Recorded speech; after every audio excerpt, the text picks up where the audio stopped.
This is HTC U11 Life, and today I'll show how you can fix the overheating issues on this device. So to start, I recommend that you go into Settings, Battery, and begin with enabling the Battery Saver feature. On top of it, you can also enter the Display category or Display and Buttons category here, enable the Adaptive Brightness. Then on top of it, you can also enroll the night light mode, just to help your phone cool itself down.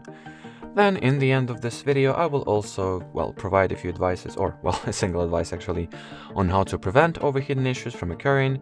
So just do not expose your smartphone to the direct sunlight or direct sun rays.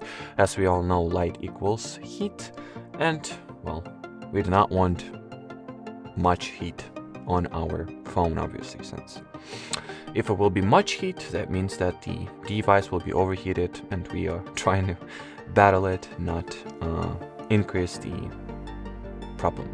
Anyway, as far as this video goes, that'll be it. So thanks for watching, and bye bye.